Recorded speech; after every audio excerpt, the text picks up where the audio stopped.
Assalamualaikum warahmatullahi wabarakatuh. Saudara-saudara kaum muslimin sidang salat Jumat yang berbahagia, tidak lama lagi kita akan bertemu dengan hari raya besar umat Islam yang kedua di tahun ini, yaitu hari raya Idul Adha.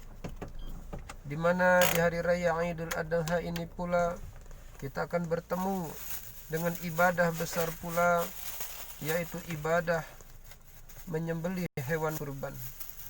Sudah banyak kita saksikan takmir-takmir masjid membentuk daripada kepanitiaan kurban, dan sudah banyak juga kita dengar dan saksikan panitia-panitia kurban menghimbau untuk kita berkurban di tahun ini di hari raya Idul Adha. Dan juga banyak juga kita saksikan spanduk-spanduk yang bertebaran di masjid-masjid, di langgar-langgar, di musola, di tempat umum yang menghimbau untuk kita berkurban di tahun ini di hari raya Idul Adha. Namun yang menjadi pertanyaannya adalah, apakah himbauan dari panitia kurban, dari spanduk-spanduk yang bertebaran ini akan kita pedulikan sehingga kita mau berkurban di tahun ini di hari raya Idul Adha, ataukah banyak di antara kita yang tidak peduli terhadap himbauan ini sehingga kita pun tidak akan ikut berkurban di tahun ini di hari raya Idul Adha padahal kita mampu. Marilah kita simak kajian kita pada hari ini, yaitu tentang keutamaan dan pahala yang Allah berikan kepada orang yang berkurban di hari raya Idul Adha, dan juga ancaman bagi orang-orang yang tidak mau berkurban padahal dia mampu. Mudah-mudahan dengan kajian kali ini akan menggugah kita, menyemangati kita untuk ikut berkurban di tahun ini, terutama bagi yang mampu. Ada 5 keutamaan dan pahala yang akan saya sampaikan pada pertemuan ini yang diberikan oleh Allah kepada orang-orang yang berkurban di hari raya Idul Adha. Yang pertama yaitu bahwa Allah Subhanahu wa ta'ala akan mencintai orang yang mau berkurban di hari raya Idul Adha. Dikarenakan apa? Dikarenakan ibadah kurban ini adalah ibadah yang paling dicintai oleh Allah Subhanahu wa ta'ala di hari raya Idul Adha. Sebagaimana Rasulullah SAW bersabda, tidak ada satu amalan yang paling dicintai oleh Allah Subhanahu wa ta'ala di hari raya Idul Adha kecuali ibadah menyembelih hewan kurban. Hadis riwayat At-Tirmizi.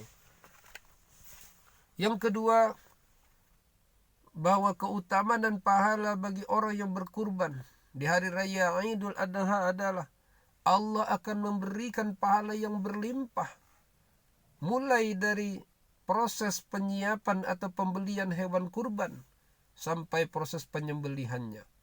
Sebagaimana di dalam kitab Jawahir Zada Ali bin Abi Thalib radhiyallahu anhu, dia berkata,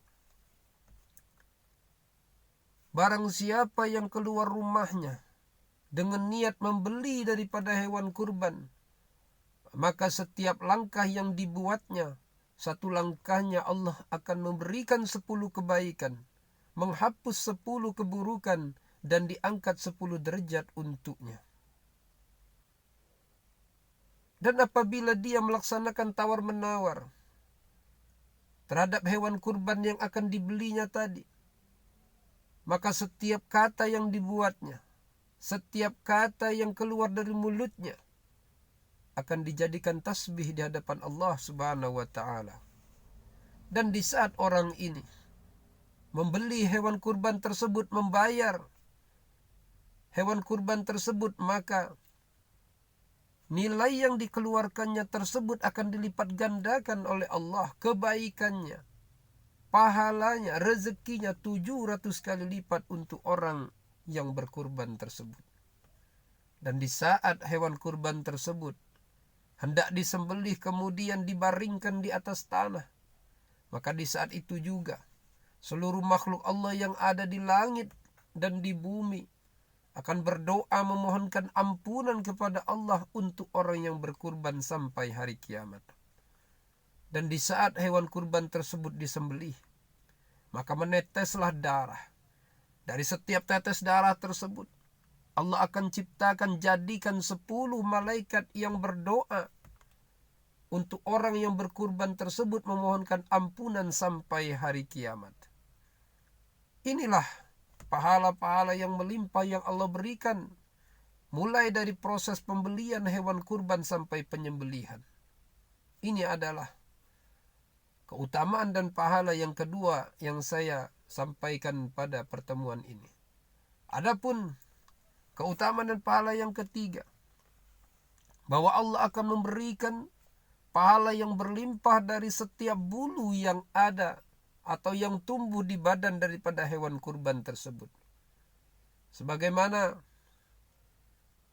Wahab bin Munabbih, dia pun berkata bahwa Nabi Daud alaihissalam dia bertanya kepada Allah, "Ya Allah, seberapa besarkah pahala yang Engkau berikan kepada orang yang berkurban dari umat Nabi Muhammad?" Kemudian Allah pun berfirman, sesungguhnya dari setiap satu bulu yang tumbuh di tubuh hewan kurban tersebut, akan aku berikan 10 kebaikan, akan aku hapus 10 dosa, 10 keburukan, akan aku angkat 10 derajat untuk orang yang berkurban tersebut. Kemudian dari setiap rambut yang ada, maka akan aku jadikan gedung-gedung istana di surga untuknya. Akan aku jadikan bidadari-bidadari yang ayu dan cantik untuknya. Dan akan aku jadikan kendaraan yang bersayap yang berkecepatan tinggi untuk kendaraannya di surga. Inilah keutamaan yang ketiga, pahala yang ketiga yang Allah berikan kepada orang yang berkurban di hari raya Idul Adha. Adapun yang keempat, Allah menjanjikan bagi orang-orang yang mau berkurban di hari raya Idul Adha, maka hewan yang dikurbankannya tersebut akan datang kepadanya di hari akhir nanti, di yaumil akhir nanti, sebagai saksi yang akan meringankannya, yang akan menyelamatkannya. Hewan tersebut datang memberikan saksi dengan tanduknya, dengan bulunya, dengan kukunya, yang akan menyelamatkan orang yang berkurban tersebut di yaumil akhir nanti. Sebagaimana Rasulullah SAW bersabda bahwa sesungguhnya hewan yang dikurbankan tersebut kelak di yaumil akhir nanti akan mendatangi orang yang berkurban tersebut, lalu memberikan saksi, memberikan kesaksian dengan tanduknya, dengan bulunya, dengan kukunya, yang akan menyelamatkan orang yang berkurban tersebut di yaumil akhir nanti. Hadis riwayat At-Tirmizi. Dan yang kelima, bahwa keutamaan dan pahala daripada orang yang berkurban di hari raya Idul Adha adalah bahwa ibadah kurban ini akan menyelamatkan orang yang berkurban tersebut dari keburukan di dunia dan juga keburukan di akhirat. Sebagaimana Rasulullah SAW bersabda, "Ala innal udhiyata minal a'mali munjiyat, tunji sahibaha min syarrid dunya wal akhirah." Sesungguhnya ibadah kurban ini adalah termasuk ibadah-ibadah yang menjadi penyelamat, yang menyelamatkan daripada orang yang berkurban tersebut dari keburukan dunia dan juga keburukan akhirat. Inilah 5 daripada keutamaan dan pahala orang yang berkurban di hari raya Idul Adha yang dapat saya sampaikan. Mudah-mudahan dengan pahala yang berlimpah ini akan menggugah daripada hati kita, menggugah daripada keimanan kita untuk mau berkurban di tahun ini. Karena diakibatkan pahala yang berlimpah inilah, maka nenek-nenek mamak kita dulu, orang-orang tua kita dahulu sanggup untuk mereka menabung bertahun-tahun, bahkan berpuluh-puluh tahun hanya untuk berkurban minimal satu kali seumur hidupnya. Yang penting dia mendapatkan daripada pahala yang berlimpah yang Allah siapkan bagi orang-orang yang berkurban. Tapi sebaliknya, Coba kita lihat saat ini, di kehidupan kita saat ini, banyak di antara kita yang tanpa harus bersusah payah menabung bertahun-tahun, dikarenakan terkadang gaji 1 bulan saja sudah mampu kita untuk membeli daripada hewan kurban. Tetapi untuk tidak mau berkurban di hari raya Idul Adha. Marilah kita simak ancaman daripada Rasulullah SAW kepada orang-orang yang tidak mau berkurban padahal dia mampu. Yang pertama, bahwa Rasulullah SAW mengancam, "Man kana lahu sa'ah falyudahi fala yaqrabanna musallana." Barang siapa yang tidak mau berkurban padahal dia mampu untuk berkurban, maka janganlah dia mendekati tempat sholat kami. Begitu hinanya kita di hadapan Allah, begitu hinanya kita di hadapan Rasulullah, sehingga kita pun dilarang untuk mendekati tempat sholat umat muslim, tempat sholatnya Rasulullah SAW. Nauzubillah summa nauzubillah. Dan ancaman yang paling tegas lagi dari Rasulullah SAW, hadis riwayat Ibnu Majah, "Man kana lahu sa'ah falam yudahi falyamut insya'a yahudiyan au insya'a nasraniyan."